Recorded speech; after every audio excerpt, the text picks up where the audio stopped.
Hello दोस्तों, मैं धीरज तिवारी आपके ही अपने चैनल फेमस गुरुजी में स्वागत करता हूं।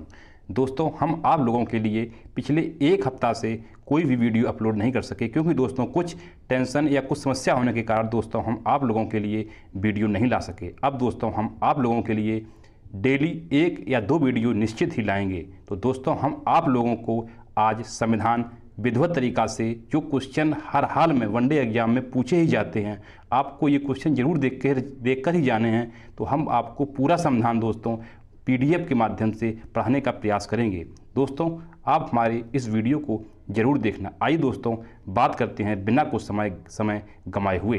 तो दोस्तों सबसे पहला क्वेश्चन है, वन लाइनर सब क्वेश्चन हो गए दोस्तों, और यहाँ से क्वेश्चन 100% आते ही आते हैं। रेगुलेटिंग एक्ट 1773 द्वारा सर्वोच्च न्यायालय की स्थापना कहाँ की गई थी? तो आंसर है दोस्तों कलकत्ता में 1774 ईस्वी में। भारतीयों को भारत के प्रशासन में भाग लेने का अधिकार किस अधिनियम के द्वारा प्राप्त हुआ? तो आंसर है चार्टर एक्ट 1833 द्वारा। भारतीय विधान परिषद को बजट पर बहस करने की शक्ति किस अधिनियम द्वारा प्राप्त हुई? तो दोस्तों आंसर है भारत परिषद अधिनियम 1892। अब दोस्तों बात करते हैं केंद्रीय विधानमंडल सर्वप्रथम किस अधिनियम द्वारा द्विसदनी बनाया गया? तो आंसर है दोस्तों 1919 भारत शासन अधिनियम द्वारा। 1919 भारत शासन अधिनियम द्वारा। भारत के राष्ट्रपति को अध्यादेश निर्गत करने की शक्ति मूलतः किस अधिनियम से प्रेरित है? तो दोस्तों आंसर है भारत शासन अधिनियम 1935 ईस्वी। भारत का संवैधानिक विकास। आइए दोस्तों भारत का संवैधानिक विकास देखते हैं।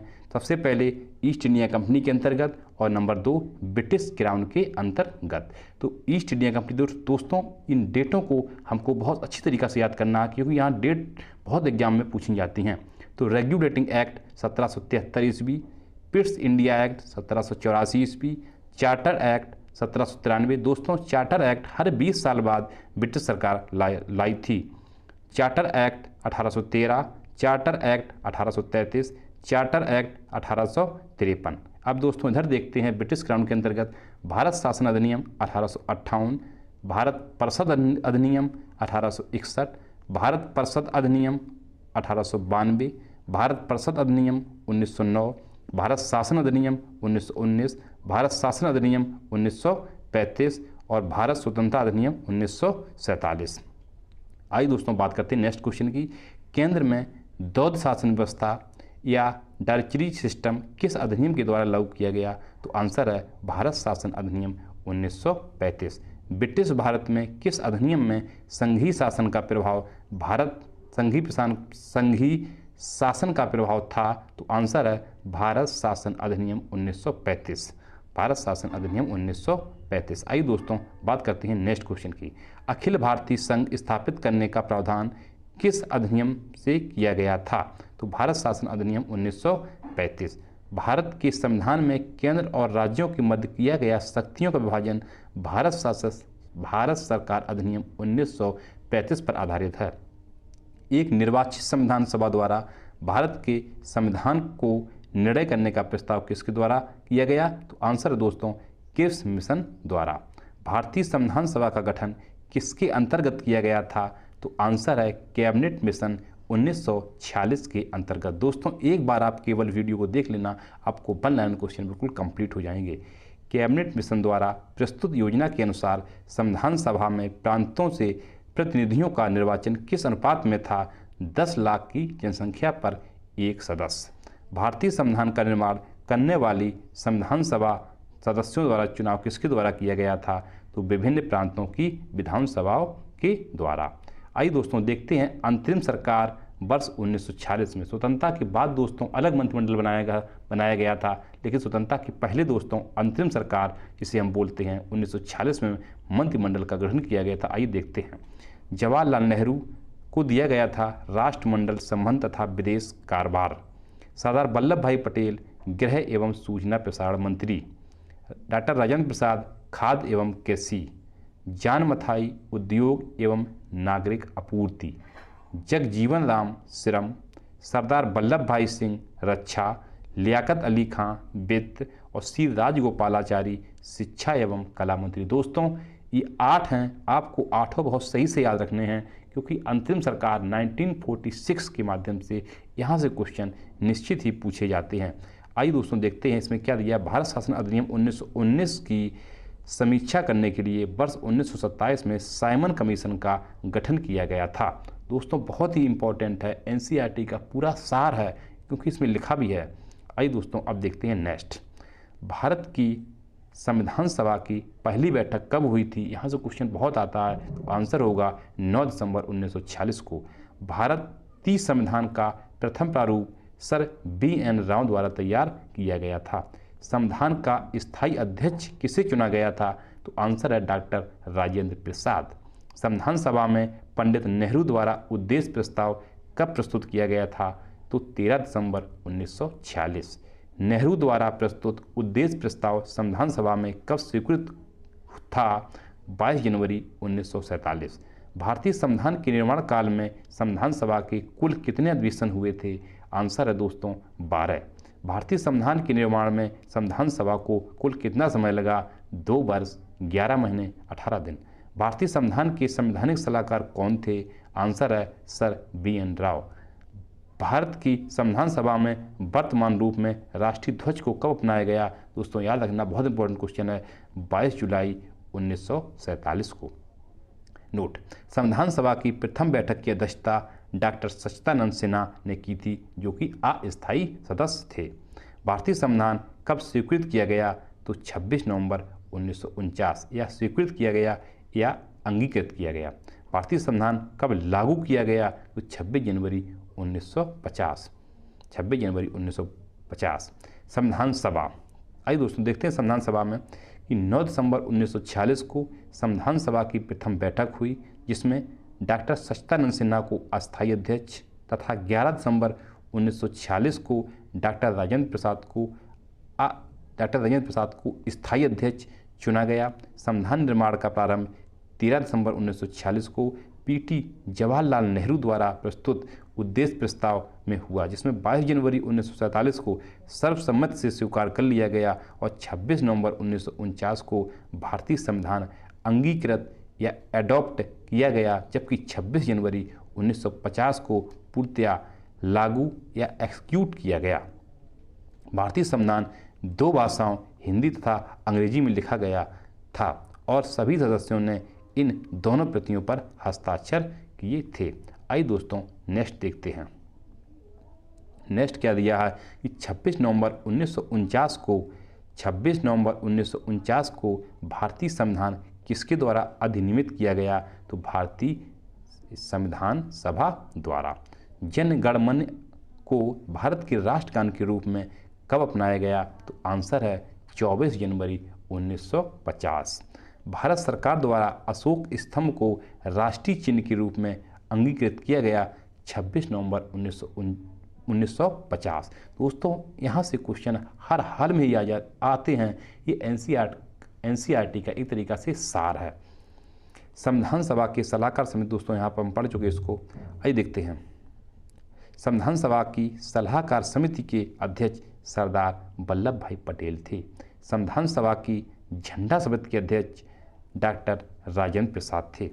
प्रमुख समितियां और उनके अध्यक्ष, दोस्तों यहाँ से क्वेश्चन अक्सर ही पूछा जाता है, तो संघ शक्ति समिति के जो अध्यक्ष थे पंडित जवाहरलाल नेहरू। नंबर 2, संघीय संविधान समिति के पंडित जवाहरलाल नेहरू। प्रांतीय संविधान समिति के सरदार वल्लभ भाई पटेल। प्रारूप समिति के डॉक्टर भीमराव अम्बेडकर।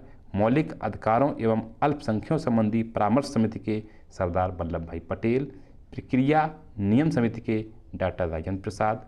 राज्यों के लिए समिति पंडित जवाहरलाल नेहरू। संचालन समिति डॉक्टर राजेंद्र प्रसाद। संविधान सभा के कार्यों से संबंधित समिति के अध्यक्ष कौन थे, तो GV Mavalankar. Doctor BR Ambedkar की अध्यक्षता में संविधान सभा की प्रारूप समिति में 6 अन्य सदस्य थे, N Gopalaswami Ayyar, doctor KM Munshi, BM Mitra. इनकी दोस्तों मृत्यु होने के बाद N माधवराव को बनाया गया था। अल्लादी केशव स्वामी अय्यर, सैयद मोहम्मद सादुल्ला, डॉक्टर P खेतान, बाद में इनके स्थान पर टीटी किसड़ाचारी थे, क्योंकि दोस्तों उनकी बीच में ही मृत्यु हो गई थी, इस वजह से कोई दूसरा मेंबर बनाया गया था।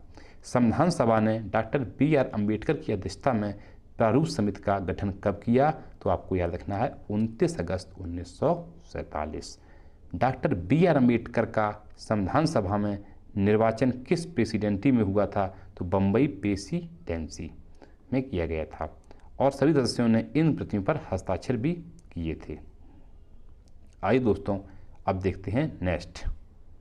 अब दोस्तों हमारा स्टार्ट हो रहा है संविधान के विभिन्न प्रावधानों और उनके स्रोत, मतलब कि संविधान हमारा किस किस देश से लिया गया, कहाँ कहाँ से कुछ अच्छी चीज़ें उठाई गई जिसको हम लोगों को दिया गया और जिसको हम लोग उसका पालन कर रहे हैं। आइए दोस्तों देखते हैं।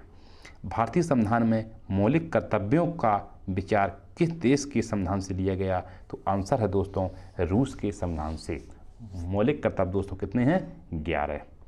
भारतीय संविधान में राज्य के नीति निर्देशक तत्वों की संकल्पना किस देश से ली गई? तो आंसर है आयरलैंड। भारतीय संविधान की प्रस्तावना में सर्वसम्मिलित स्वतंत्रता, समानता, बंधुत्व का सिद्धांत किस देश से लिया गया? तो आंसर है दोस्तों फ्रांस। भारत में न्यायिक पुनरावलोकन की संकल्पना किस देश से ली गई? तो आंसर है संयुक्त राज्य अमेरिका या यूएसए। भारतीय संविधान एक विशेष संविधान सभा द्वारा निर्मित एक लिखित संविधान है। इस दृष्टिकोण से भारतीय संविधान अमेरिकी विधान के समतुल्य है। भारतीय संविधान के समतुल्य है। भारतीय संविधान में संवैधानिक संशोधन का प्रावधान किस देश से लिया गया? तो दक्षिण अफ्रीका। भारत के संविधान में सम्मिलित आपातकालीन उपबंधों को किस देश से लिया गया? तो आंसर है जर्मनी। शक्तिशाली केंद्र के साथ भारत की संघात्मक व्यवस्था किस देश से ली गई? तो आंसर है कनाडा। भारत के संविधान में सम्मिलित समवर्ती सूची किस देश से ली गई? ऑस्ट्रेलिया। भारतीय संविधान में निहित विधि द्वारा स्थापित प्रक्रिया किस देश से ली गई? आंसर है जापान। भारतीय संविधान में मूल कर्तव्य रूस से लिए गए। अगर दोस्तों मौलिक अधिकार आए तो आंसर होगा अमेरिका। भारतीय संविधान में संसदीय विशेषाधिकार की संकल्पना किस देश के संविधान से ली गई? आंसर है ब्रिटेन। भारतीय संविधान में विधि निर्माण प्रक्रिया ब्रिटेन से, जबकि विधि द्वारा स्थापित प्रक्रिया जापान से ली गई। दोस्तों नोट पर हमको बहुत अच्छी तरीक़ा से ध्यान देना है। आइए देखते हैं नेक्स्ट क्या है। प्रावधान। प्रस्तावना शब्द हम भारत के लोग मूल अधिकार, स्वतंत्र न्यायपालिका, न्यायिक पुनर्वलोकन, सर्वोच्च न्यायालय, उच्च न्यायालय की न्यायाधीशों को पद से हटाए जाने की क्रिया, राष्ट्रपति पर महाभियोग, जनहित याचिका, न्यायिक पुनर्वलोकन प्रणाली, उपराष्ट्रपति का पद, यथोचित विधि प्रक्रिया है, विधि का शासन, संसदीय शासन प्रणाली, एकल नागरिकता, द्विसदनीय व्यवस्था, विधि निर्माण प्रक्रिया और सर्वाधिक मत के आधार पर चुनाव जीत का निर्णय, विधायिका में अध्यक्ष पद की भूमिका, संसदीय विशेषाधिकार। संविधान संशोधन की प्रक्रिया में राज्यसभा के सदस्यों का निर्वाचन होता है। सशक्त केंद्र के साथ संघीय व्यवस्था, शक्तियों का वितरण तथा अपशिष्ट शक्तियों का वितरण। दोस्तों यहाँ से कुछ खास नहीं है, हम आपको वही पढ़ाएंगे जो ज़्यादातर आपको पेपर में ही मिलेगा। आइए दोस्तों बात करते हैं भाग की। भाग से दोस्तों क्वेश्चन निश्चित आता है। 22 भाग हैं, लेकिन यदि संशोधन भी ऐड कर दिया जाए तो उनकी संख्या दोस्तों हो जाएगी 25। आइए दोस्तों देखते हैं किस भाग में क्या दिया है। भाग से क्वेश्चन निश्चित ही आता है दोस्तों। भाग 1 में दिया है संघ और उसका राज्य क्षेत्र। 1 में क्या है दोस्तों? संघ और उसका राज्य क्षेत्र। 2 में क्या दिया है? नागरिकता। 2 में दिया है दोस्तों नागरिकता। सबसे पहले हम संघ में रहेंगे, फिर नागरिकता प्राप्त करेंगे दूसरे नंबर पर। तीसरे में दोस्तों मूल अधिकार दिया है, फंडामेंटल राइट, जो कि अमेरिका से लिए गए हैं। दोस्तों मूल अधिकार दिए हैं 3 में। चौथे में भाग में दिए हैं राज्य के नीति निर्देशक तत्व, जो कि दोस्तों आयरलैंड से लिए गए थे। भाग 4 में दोस्तों 4 का में दिया है, ये 4 में राज्य के निर्देशक तत्व हैं और 4 का में दोस्तों मूल कर्तव्य दिए गए हैं। भाग 5 में संघ है, भाग 6 में राज्य है, भाग 7 में पहली अनुसूची के भाग खा हैं, भाग 8 में केंद्र शासित प्रदेश, भाग 9 में पंचायतें, भाग 9 क में नगर पालिकाएँ और भाग 9 ख में सहकारी समितियाँ। याद रखने दोस्तों, भाग 9 में पंचायत है, 9 क में नगर पालिकाएँ हैं और 9 ख में सहकारी समितियाँ हैं। भाग 10 में अनुसूचित और जनजाति क्षेत्र है। भाग 11 में संघ और राज्यों के मध्य संबंध है। भाग 12 में वित्त संपत्ति संविदाएँ हैं। भाग 13 में भारत के राज्य क्षेत्र के भीतर व्यापार है। भाग 14 में संघ और राज्यों की अधीन सेवाएं। भाग 14 ई में अधिकरण। भाग 15 में निर्वाचन। भाग 16 में कुछ वर्गों के संबंध में विशेष पिछड़े वर्ग के आंग्ल भारतीयों के लिए दिया है। भाग 16 के बाद भाग दोस्तों 17 में राजभाषा। भाग 18 में आपात उपबंध। भाग 19 में प्रकीर्ण। भाग 20 में संविधान का संशोधन। भाग 21 में अस्थायी संक्रमणकालीन और भाग 22 में संक्षिप्त नाम और प्रारंभिक हिंदी। दोस्तों लेकिन हम लोगों को 22 भाग याद नहीं रखने हैं, हमको याद कौन रखने हैं, आइए देखते हैं। सबसे पहले दोस्तों 22 भाग याद रखना है। 22 में क्या दिया है, संक्षिप्त नाम और प्रारंभ हिंदी। जो संक्षिप्त में नाम लिख देते जैसे पंडित, ये सब 22 में दिया है। दोस्तों संविधान संशोधन याद रखना है जो कि 20 में दिया है, बहुत आता है। इसके बाद दोस्तों का सबसे ज़्यादा आता है तो राजभाषा याद रखना जो कि किस में दिया है, 17 में। ठीक, इसके बाद दोस्तों निर्वाचन याद रखना आपको जो कि 15 में दिया है। और इसके बाद दोस्तों अगर सबसे ज़्यादा आता है तो पंचायतें भी आपको याद रखना है। पंचायतें किस में दोस्तों, 9 में। इसके बाद जो आता सबसे ज़्यादा वो आता है मूल कर्तव्य जो कि 4 का में दिया है और 4 में जो दिया है वो है राज्य के निश्चित तत्व। और भाग 3 में दिया है मूल अधिकार। भाग 2 में दिया है नागरिकता। भाग 1 में दोस्तों संघ और उसके क्षेत्र। जो दोस्तों हमने आप लोगों को दोबारा बताए, बस यही याद रखने हैं। क्वेश्चन अक्सर यहीं से पूछा जाता है। तो दोस्तों आज हम इतना ही वीडियो रखेंगे। आप लोग कमेंट में ज़रूर बताना कि हम वीडियो और लंबा बनाएं या इतने वीडियो बनाएं। दोस्तों हम आध घंटा, 1 घंटा, 1.5 घंटा, 2 घंटा तक भी वीडियो बना सकते हैं दोस्तों, यदि आप लोग कमेंट में बताओगे। और हम आप लोगों की पूरी समाधान ख़त्म कर देंगे। और आप जो भी टॉपिक बताओगे जीएस में, इस तरीके से हम अगला टॉपिक को भी उठा लेंगे। दोस्तों यदि आपको अपने भाई के जो वीडियो बनाया है अच्छा लगा हो तो चैनल को सब्सक्राइब, वीडियो को लाइक एंड शेयर जरूर करना। Thank you. जय हिंद, जय भारत।